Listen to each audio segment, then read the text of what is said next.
if you've got people working for you, then offer to Coursera courses or send them on courses that they can do to continually upskill, because you're the beneficiary of that upskilling. The other thing is to inspire those people to always look for new and interesting things to do. A wise man once said, the best way to predict the future is to create it. You're about to experience a next level show. Scientists, entrepreneurs, thought leaders. You're listening to the Future of Humanity podcast. Welcome to the show. I am your host, Carl Taylor, and this is Future of Humanity podcast, where we discuss just what the future for humanity may hold. Now, welcome back. If you've been listening along to all or even just some of our previous episodes, I'm so glad you've chosen to join us again for today's episode. And if this is your first time tuning in, well, you are in for a fantastic episode, so stick around.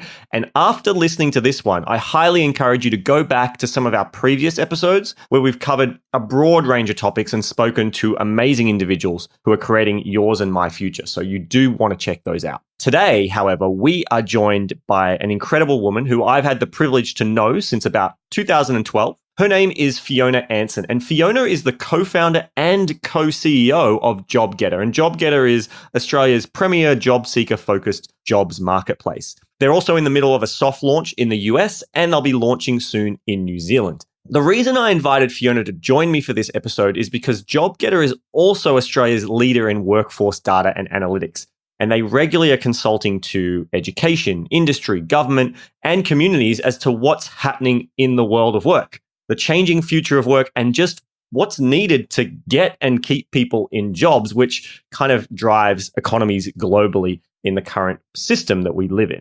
Fiona is also a mentor at the University of Technology, Sydney through their Entrepreneurs Hatchery Plus program, and she's an industry partner for their Bachelor of Technology and Innovation undergraduate degree. There's many more amazing facts that I could tell you about Fiona, but I think the most important one is that she is passionate about entrepreneurship. She's passionate about supporting youth. She's passionate about millennials in the workforce. She's passionate about women in business, social responsibility, and just helping others to be the best that they can be. So in other words, she's just really genuine. She has a great heart and she's super, super smart.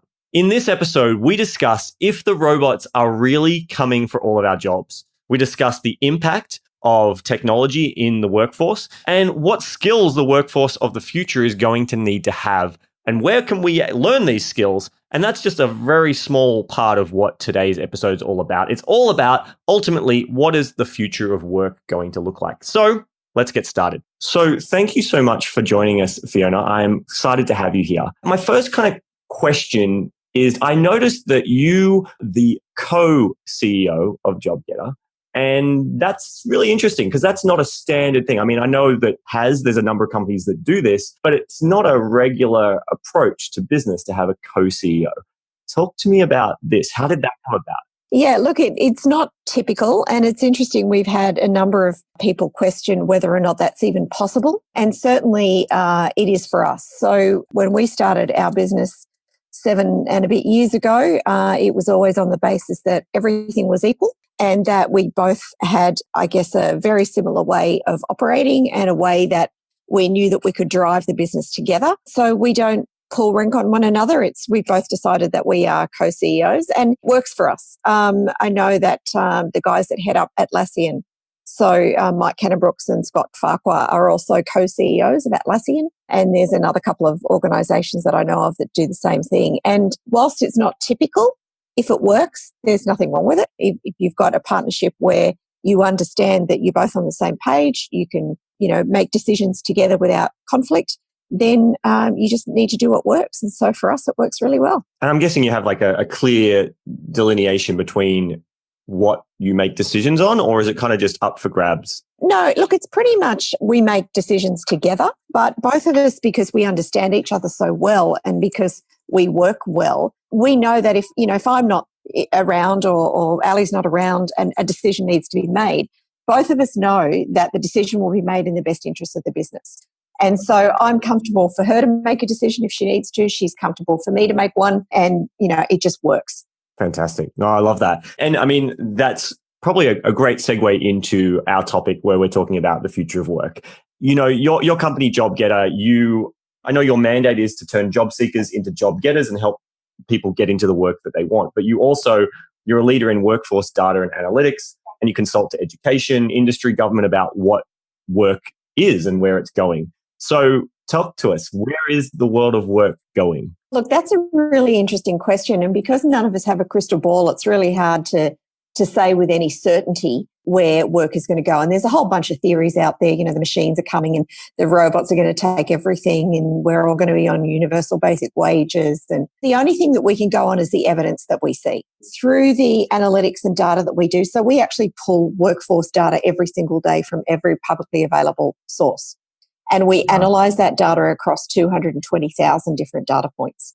And that's everything from flexibility to salaries to job titles to the skills required to do those jobs, qualifications, languages that you might have to speak, even personal attributes.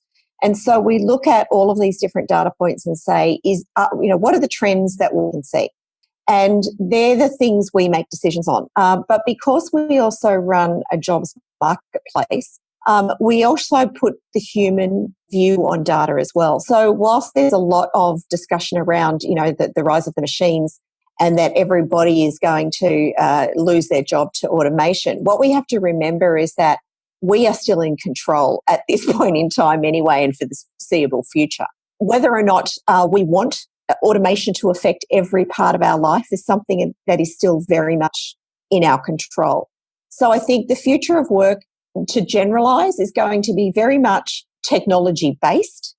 But I think what we will see is the rise of empathy and empathy in making business decisions and also in the roles that require that sort of empathetic behavior. So, for example, could we walk into a 5-star hotel and check in the same way as we do in an airport? Absolutely. We can do that now. Do we? No, we don't, because people want a different experience. Similarly, could a robot serve food to my child in a childcare centre? Yes. Do I want it to? If my child falls over and hurts their knee or bumps their head in a childcare centre, I don't want a robot consoling them. I want a person consoling them.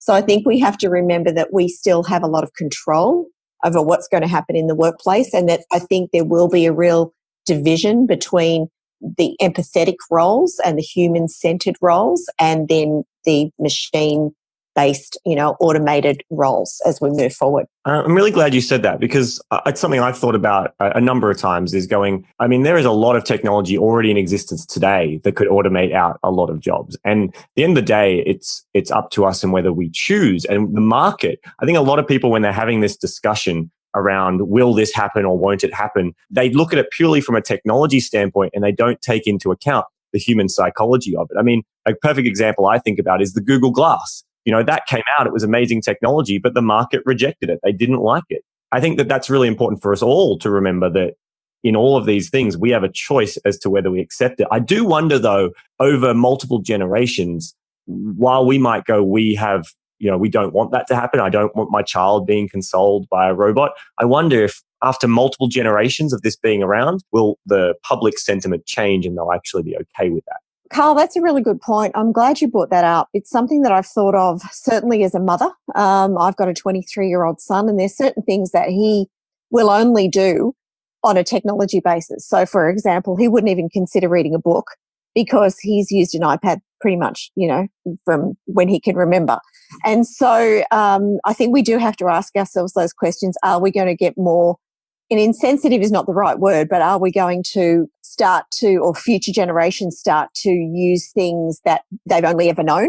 And therefore, will they have a problem putting their child in a childcare centre with robots? Maybe they won't, because that's all they've ever known. The jury's out at the moment. It's an interesting thing to think about. I think that's it. Like the wisdom of the generations before us, if we can pass that idea of what existed before. But I think also not to think that the way that we thought the world was is going to be better.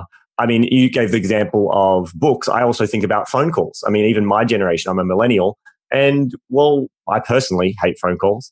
And most of the generation who are like me and younger would far prefer live chat interactions, than picking up the phone and calling a business most of the time. That's an example of technology. We just got used to being able to text people, and that was our preferred medium of communication now. That's true. My son's exactly the same. Exactly. So, okay, you say that the robots possibly aren't coming for our jobs, or at least, maybe not the empathetic ones. What is going on right now in terms of people seeking jobs? I mean, that's very much the space that you're in, right? You're helping people who are seeking jobs find jobs that they love. And are we seeing a trend of those kind of empathetic jobs on the rise and the technology ones as well? Or is it still early days? Like, is that trend already started, or you think we're still years away from seeing that happen? No, the trend is definitely already started. So we're seeing a huge demand for jobs in aged care, childcare, and the services sector. So 50 years ago, we used to spend half of our wages on goods and half of our consumable wages on services, across the board.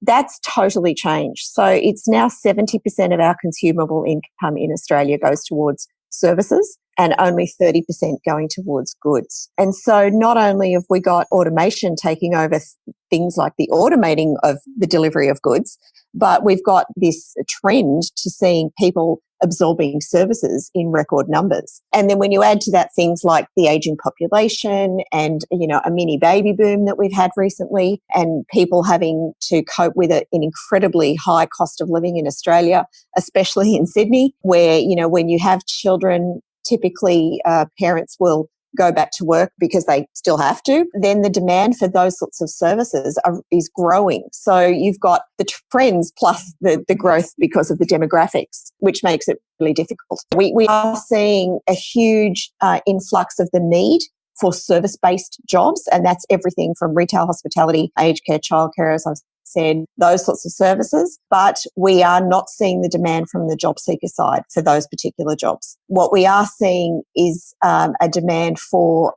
more security from job seekers. So we're looking also at this casualisation of the workforce. When we started our business 7 years ago, part-time jobs were growing at twice the rate of full-time. They're now growing at 3 times the rate of full-time. Underemployment, which is people not having the hours they want, is at record levels and growing at record levels. So people are looking for more than one job now to be able to, get the income that they need. And so there's all of these different things that are affecting the future of work. And job seekers are still looking for stability, but they're looking for increased income, and they're also looking for a job that will give them the hours that they need. Sometimes the service sector jobs often are jobs that are not necessarily full-time and don't necessarily offer that security. We're not seeing a demand from job seekers to go into those areas, but we're certainly seeing a demand from employers and the jobs available that is growing at a rate of knots. On the technology side, again, that's also growing in a huge way, but we are behind the 8 ball in terms of skills. So the skills that are being developed by companies such as Facebook and Google, the coding languages, the need for cybersecurity, all of those things is growing exponentially, and yet we can't educate people quickly enough in those areas. So we're still seeing a shortage of talent in those areas as well. And then when you throw in on top of that, the development of curriculum through education isn't fast enough to keep up, then you've got people coming out of universities that have got the, computer science degrees and those sorts of things, but they still don't have the right technical skills to get into those jobs. It's a bit of a mismatch at the moment of supply and demand. It's one of the certainly hot topics of conversation between industry, education and government as to how we fill these growing gaps. I mean, that's an interesting point that you bring up about the jobs that the employers are looking to fill, these more service-based jobs, and then the demand from the job seekers aren't there because either there's not enough security there, or maybe it's not sexy enough for some of the younger people coming out of university that, they think that they'd like to go into something more tech-based.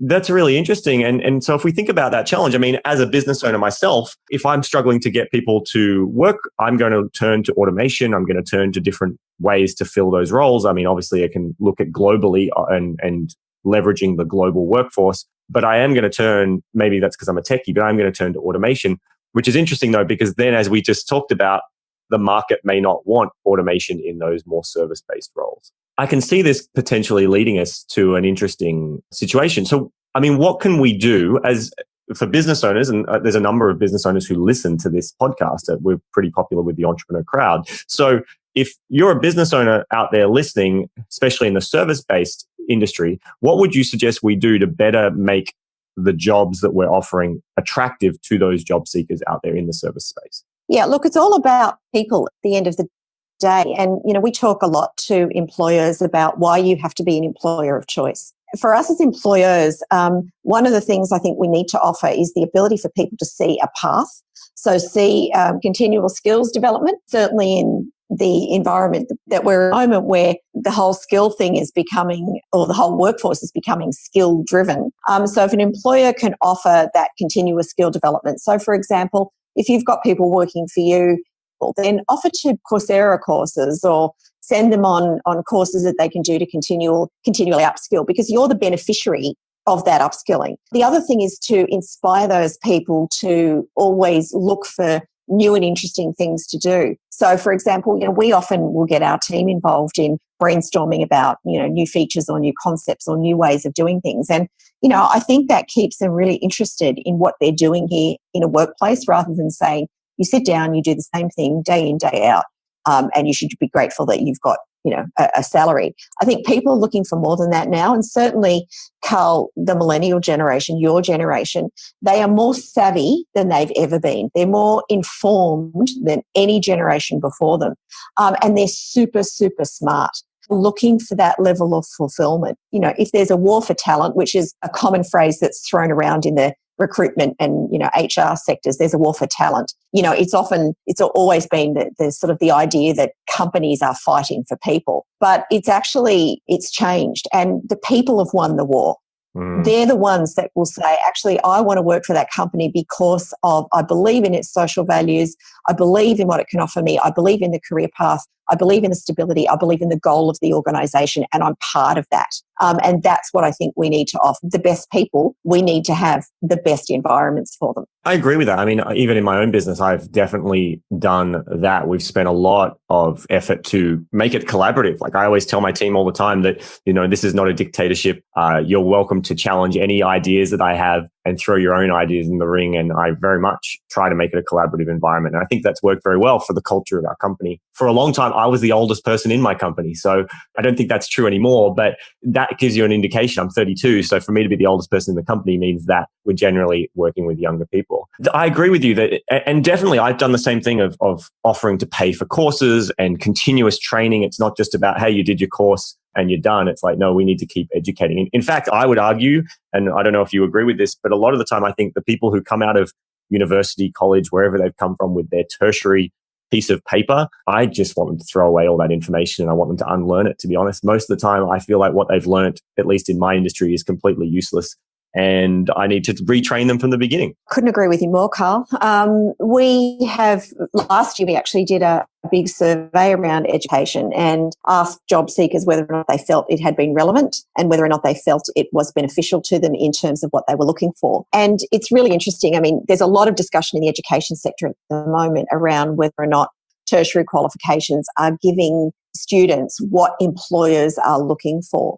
And there's a lot of change happening in the education sector, which is not before time, but there is certainly this renewed thinking that, a degree isn't everything anymore. A degree isn't your ticket to everything. Employers are now saying, and big employers like the big advisory firms, companies like EY and Deloitte, most, if not all of the major banks, are now saying, we don't care what degree you have. We actually don't even care in some cases whether you've got a degree. We're looking for certain kinds of people. And I know EY are piloting a program in the UK at the moment where they're taking people directly out of high school and looking for people that are enthusiastic and want to learn, because they say we can teach them what they need to learn. We're looking for certain kinds of people. IBM, I think about a month ago, announced that you no longer need a degree to work at IBM. The world is changing, and this thought of formal education that takes 4 years to complete, by the time you get to the end of the fourth year, what you learnt in the first 3 is no longer relevant. And certainly the speed, it definitely isn't. If my mother is listening to this right now, you will have made her very happy because things have changed recently. But, I never graduated university. I never went to university. And I know for a long time, my mother was always very distressed. This business entrepreneurial journey I went on at the age of 15 was not the right path to go on. And what will happen? And I don't have a degree to fall on and no one would employ me. Not that I'm out looking for work pretty well in business, but I can tell, Mum, if you're listening right now, guess what? If this business thing doesn't work for me, it looks like I could get a job if I needed to anyway. That's the other trend that we actually see with the data. So it's not just me saying this anecdotally from conversations. We look at the data around what employers are demanding now, and it's very, very what we call soft skills centric. So you mentioned collaboration before. I mean, that is number one on everybody's hit list. Good communication skills, good presentation skills, the ability to work as part of a team, ability to think critically and solve problems. So we are looking at people that can solve problems, whether it's a business problem, whether it's an environmental problem, whether it's a scientific problem, whatever it is, we're in the business of solving problems. And so those, and I'll say in, air quotes, soft skills where the focus is turning to. And employers are increasingly looking for those kind of people, not necessarily the piece of paper that you've got. I mean, I know you work a lot with education and as well. So would you say that the education system, at least in Australia, since we're both Australian, would you say that it is creating job seekers who have those soft skills? Or is this something they're needing to develop in their home and outside in the broader community? Where do they get these skills from? Well, I actually think it starts at a really young age. I mean, I think some of these behaviours are grounded in what you learn or do as a really, in kind of primary school and infant school. Certainly, I think we have been up until recently seeing people that come out of university that still don't have these skills. They still don't know how to put a PowerPoint presentation together. They're still not comfortable standing up in a room making a presentation. Maybe don't have the greatest communication skills. One of the big things that I'm dead against is a move to total online learning, because I just think you lose the ability to interact with people. And look, I know there are people in regional areas of the country or people that perhaps have a disability that make it difficult for them to get into a classroom environment. And online learning is awesome for that. But there's nothing that beats the human interaction for most of us. And so I am absolutely opposed to going down this road of absolute everything's online. I think we're going to lose a lot of the human side of what we need to learn as part of our education. But I think going back to your question, where do these skills get developed? I think we need to start really, really early on. We are seeing that tertiary education is starting to look at how do we incorporate this in the programs that we deliver. So how do we make sure that we have collaborative environments for the students to work together? How do we make sure that we are giving them real world problems to deal with, not just hypothetical case studies?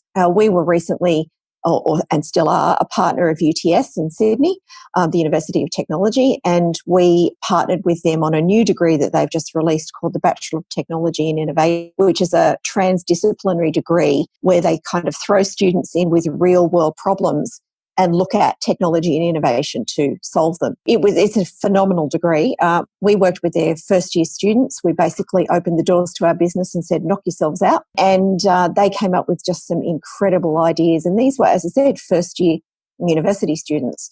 And so I think the benefit of what you were saying before about being a collaborative boss, I think that's the way that companies need to look at the future, is that, we've got a whole bunch of problems staring us down the face and we need to bring the troops in to solve those together. And nobody has a license on bright ideas or right ideas. And the more people that you can get involved, the more gold that you will find by being collaborative. So education needs to teach those collaboration skills. And to me, as I said, it starts right off in kindergarten. Yeah, it's really interesting. I mean, the word that comes to mind when I say to my team, it's like, well, I don't have the arrogance to think that I'm the smartest person in the world. I'm open to debate and challenge. I'm open to new ideas. At the end of the day, I'm the boss and I can overrule you, but I'm open to the discussion so we can have that. And it's really interesting, actually, because just last night I was having dinner with a high school teacher and we were talking about how things had changed. He was roughly my age. And so we talked about how things had changed from when we were at school learning, where, we had to memorize facts because Google didn't exist yet. Now, though, it's like, well, the students don't need to learn how to memorize facts. In my opinion, to be prepared for the jobs of tomorrow, kids need to know how to problem solve, how to think about a problem numerous times, how to find data. But more importantly, I think, especially in today's world, they need to know how to do fact checking to decide whether what they found online is true or not, because there's so much junk out there online. They need the skills to be able to think through a problem, find the information they need, fact check and decide whether they believe the data that they found, and to be able to, teamwork and work with people. They don't necessarily need to remember that in 19 whatever something happened. They can ask Google. I mean, I've got a Google Home. I can just be like, hey, in 1958, what happened? And it'll probably tell me some great facts of what happened. This is really interesting. And I think it's important that if you're a boss or an entrepreneur or employer listening right now and you're involved with the people that you're bringing into the company, I think that's an important thing to keep in mind with who you're looking for. And one of the things I thought was really interesting, in the job getter white paper that you have, the 2018, the exact name of the paper escapes me right now, but the 2018, basically the job getter white paper you put out, one of the things you talked about was this idea of skill clusters. And I thought that was really interesting. The idea of, in the past, it was kind of seen negatively that my generation in particular would often go and work in a place, maybe for a year or two, and then they'd leave and they'd go to another one. And that, from an employer's point of view, looked like you were flaky, looked like you weren't someone who was serious. And in this white paper, you talked about how that could actually be seen as, from an employer point of view, as a benefit of how they gain skills along the way. Can you talk a bit about this skill cluster idea? We've done a whole bunch of research and a number of organisations have, including the Foundation for Young Australians as well. They did a really great piece of research around skills and the skills that are required to get people into work. What both we and they talk about regularly are these clusters of skills that you pick up, not necessarily in an industry per se, but as part of your working life.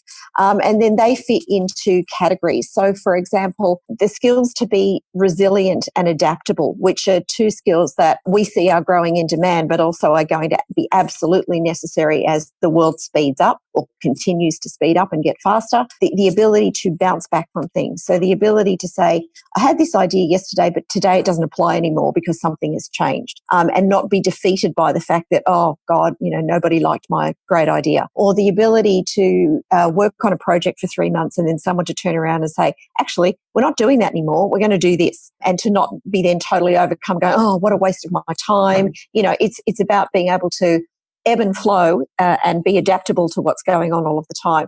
Those sorts of skills are skills that you learn in, say, a retail environment where you've got customers coming in and they're complaining about something they bought, or they've lost their receipt and your policy is you can't give a refund without a receipt, and they're arguing with you. And so you've got to learn to be adaptable and to be to get on with all sorts of people and to be able to look at a problem, think critically about it, and then solve it. And so these sorts of groups of skill clusters we see being developed in all sorts of different organizations and all sorts of different industries. And so the ability for you to take that cluster of skills that you've developed in one job and transport it to another job without actually having to be trained in that job on those skills is really, really important. And each different industry obviously has different skills that it might develop. So if you're an auditor, for example, the skill that you might develop is the ability to be incredibly accurate and detailed about things. And so you can take that job and that skill, and you can take it to another job that requires the same level of detail and complexity. So it's basically what we're calling them is transferable skills. So you take these groups of skills and you just transfer them from job to job. I think that's very true. And to me, that was a mind shift of going, well, what people were negatively looking at, my generation in particular, having these going from job to job, could actually be seen as an asset by looking at, well, what did they learn at each of those jobs? What did they pick up that, as you say, become transferable skills that don't need to be trained? Because the hardest part in any business, I know this whenever we bring on a new team member, is the training time. And the more you can get someone who already has the skills and has less training, that's helpful. But at the same time, there's a big attitude shift, and it's more about, can you find someone who has the ability to have that skill set developed, not necessarily they already have that skill set. I want to project into the future for a second, because we talked a bit about, well, the robots aren't coming for our jobs. Some are. So let's talk about that. What are some of the jobs right now? I mean, I think about this, that there are people studying right now, building up a big debt for their education, and they're going to move into the workforce, and the job that they thought they were going to move into won't exist. And I think lawyers is one of them. What are some of these jobs that are potentially on the chopping block? Lawyers and accountants, so professional services, unless they're advisory, are probably going to be some of those jobs that are going to be phased out. I know a number of the big accounting firms are already looking at, these pools of what will be redundant people and how to repurpose those people. So those professional services, I think, absolutely. I actually also think that down the track, some software development jobs are going to be at risk as well. And I know that's when we're all focused on STEM at the moment and how much we need to get people into the IT sector. I actually think we're going to get to the point where you'll be able to tell a machine what you want it to do without actually necessarily having coding skills. So those sorts of jobs, I think, down the track will be at threat, which is interesting because at the moment they're all in demand. Things like, taxi drivers, Uber drivers, whilst Uber's, they've all been, Uber has been hailed as being, an absolute godsend for people that are underemployed or can't find a job. And, isn't it great? You can work for yourself. It's going to be a different story when driverless cars become a thing. And all of those people that are currently using that to supplement their income or even have it as their main source of income are going to be out of work. If you're an Uber driver right now and you're thinking this is your career for the rest of your life, have a plan B. Yeah, you're deluding yourself. Take advantage of it. Absolutely. I have this conversation with Uber drivers all the time when I get in the car. I'm like, hey, did you know about this? And I'm always like, take advantage of it. It's great, but don't expect to be here in 10 years' time. No, exactly right. Yeah. So again, I think it's the jobs where there's no predictable outcomes are going to be the ones that hang around. The ones where you can predict things. So, jobs where there's automation can actually make those decisions. They're the ones that are going to be at risk. But jobs that require human thinking, empathetic skills, and the ability to solve problems, and where no two problems are necessarily exactly the same, they're the jobs that are going to stick around. The other thing is, as you quite rightly pointed out, access to technology. So to recap for a second about education, we're still learning in the way that we were 200 years ago when there were no records. So the reason we had to learn when Captain Cook landed and all of that sort of thing is because, we had textbooks, but 100 years before that, they didn't. It was stories were passed down from generation to generation to remember what went on. And for some stupid reason, thousands of years or hundreds of years later, we're still learning in exactly the same. So in terms of jobs, the jobs that currently require us to know things won't exist. So, for example, lawyers, you brought up a really good point. There's just databases and databases of legal precedent now. Back in the day, and I actually worked in the legal profession I'll cover my mouth and say years ago, before pre-Google, we had article clerks that would come in and do all the research for court cases. You don't have to do that anymore because you just Google it and you've got all of the precedents that you would ever want. Medical is being affected as well. So you've got IBM's Watson is doing a lot of work in the medical sector. And I don't know, I'm sure you would have heard this story, Carl, but I don't know if some of your listeners would have, that I think it was back in August last year, IBM's Watson was able to diagnose a Japanese woman who had a very rare form of leukemia that she had been to every doctor under the sun for the previous 6 to 12 months and no one could work out what was wrong with her. And Watson worked it out in 10 minutes because it's got access to every piece of knowledge. So my thought is that, perhaps down the not so distant future track that we'll see machines place triage nurses, where if you go into an emergency department and you say, I've got this, and this wrong with me, a machine is so much more accurately able to say, this is what could be going on, as opposed to a person who can only access what's in their mind or what's in their, what they've learned.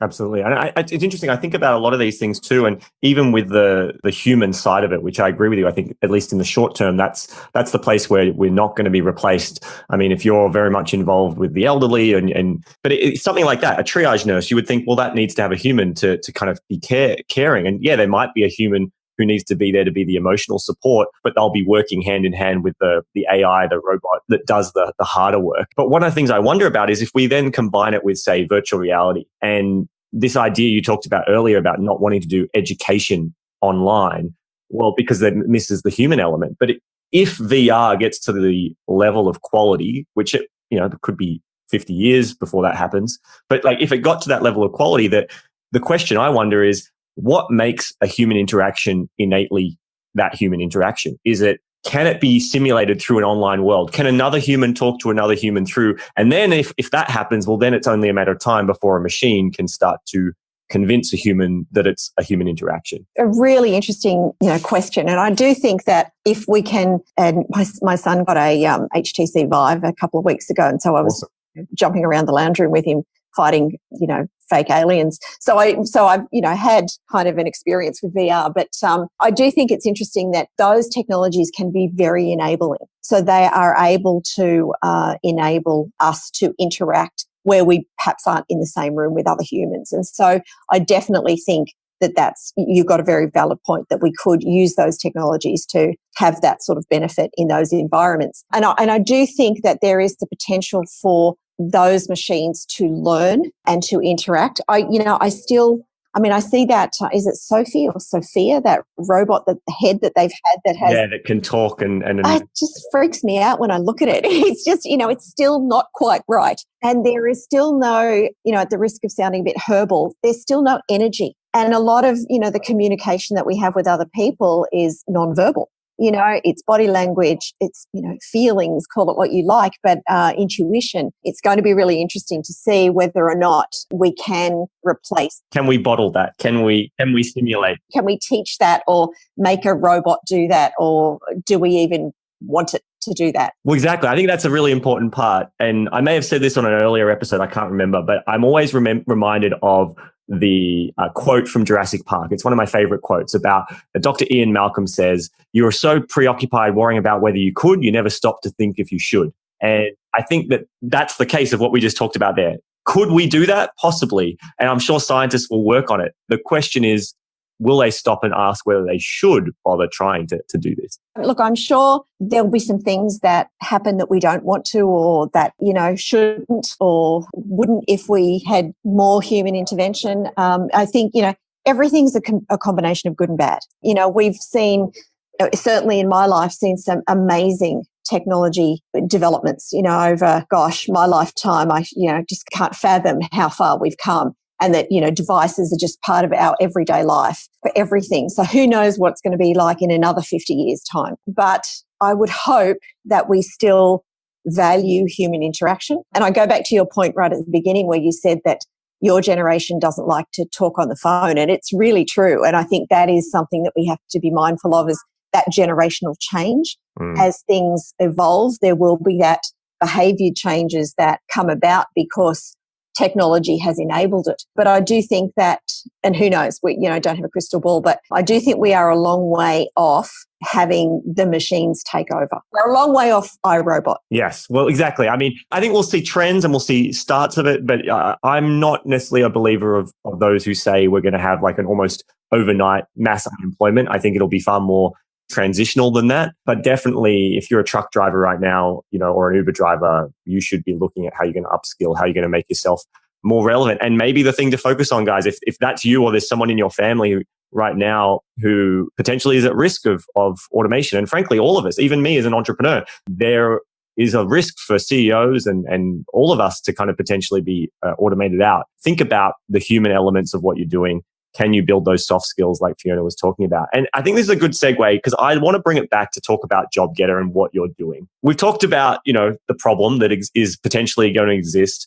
Well, not potentially, I think it is going to exist, and where things might go into the future. But let's bring it back to today. We're not there yet, but there is a huge amount of people, as you said, who are underemployed. So it's not that they're unemployed, they're just underemployed and not getting enough income to survive, and they need multiple jobs. And there are a lot of people out there still looking for work, and there are employers looking for jobs. So JobGetter, there are plenty of job sites out there. What is it? Why does it exist? And how is it different? So we exist for the job seeker. There's a whole bunch of, employment platforms. There's places you can go and find out about jobs.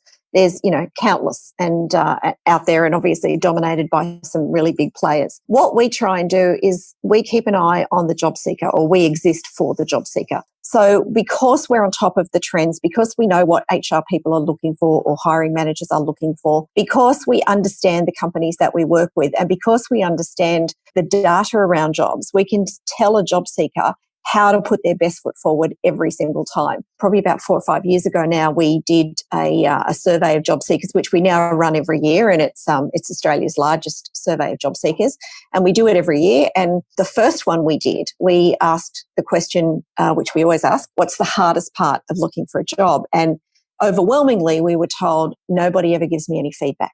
So how do I know what I should be doing if nobody ever tells me where I went wrong in the first place? And so we took that to heart and said, okay, how do we help these people? And we built a part of our system to help employers make it much easier to give job seekers feedback. And unfortunately, we thought it was fabulous. They said, no, we don't particularly want to use that because we don't want liability issues, or we don't want to encourage further discussion with candidates that we have said, we've said aren't suitable, which brings up the whole employee experience thing, but I won't go off on that tangent. So we actually spent quite a bit of time investing in our technology, and it was the start of building this massive database that we have to be able to say, well, if we can match people to jobs, surely we can look at what doesn't match and then give people feedback on here's how they compared not only to the job ad, but to the candidates that were shortlisted for the role. And so we call that a skills gap analysis. As far as we know, we're the only company in the world that can do it, and it's individualized and personalized to every single job application. So on JobGetter, you will get individualized, personalized feedback every time you apply for a job to help you put your best foot forward next time you apply. But we've also got all sorts of tools and templates and advice and support and all sorts of things to help people get into the jobs that they really want. So as well as providing them with data around what's going on in the world of jobs and where the job demand is and what the skills are that you need for those sorts of jobs.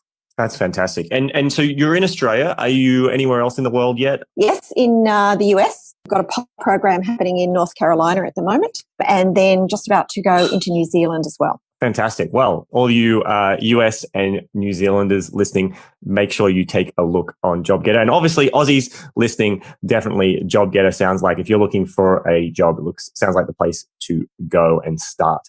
So that's fantastic. Thanks so much for coming on. My final question for you, Fiona, is, and we'll make sure there's links and things to JobGetter on the show notes. So if you're wondering, how do I find it? Check out the show notes. We'll have links there. My final question to you is, when you think about the future, are you optimistic, pessimistic? Where do you fall and why?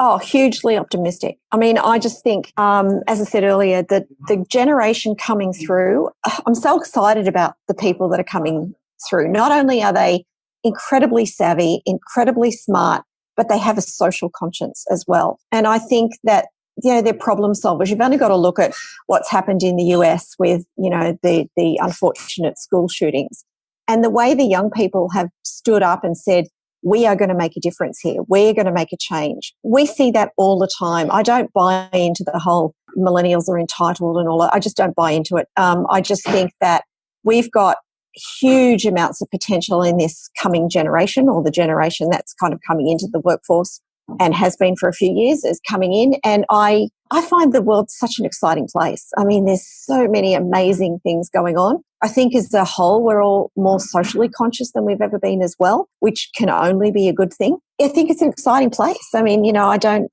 live in the past. I don't kind of say, well, back in my day, it was so much better. I just think the world is just a hotbed of opportunity. And I think we just have to grab it with both hands. And will we make the right decisions every time? Maybe not, but that's called life. It's just a learning experience. Fantastic. I love that. I ask this to everyone on the show, and it's overwhelmingly optimistic. I love hearing the reasons why you're feeling optimistic about it. Thank you so much for coming on, Fiona. It's been amazing. We'll make sure there's links in the show notes to people who want to find you on social media, also find JobGetter, and I'll make sure there's also a link to the white paper, because I found that really interesting to read. That white paper that you release every year. So thank you. Thanks, Carl. And it's been an absolute pleasure to talk to you again. Thanks for listening to the Future of Humanity podcast. To download the latest episode and find the transcript and various resources mentioned in today's episode, visit our website at foh.show. That's FOH as in Future of Humanity, and show as in SHOW. You can also, via our website, contact me with any feedback or suggestions for future episodes. So please do reach out. Now, if you haven't already subscribed, you can find the links to subscribe on all your favorite platforms at foh.show/subscribe. foh.show/subscribe. That's foh.show/subscribe. And more importantly, if you'd like to continue the conversation from today's episode and connect with other listeners, then you can join our free community at foh.show/community. foh.show/community. I look forward to seeing you there.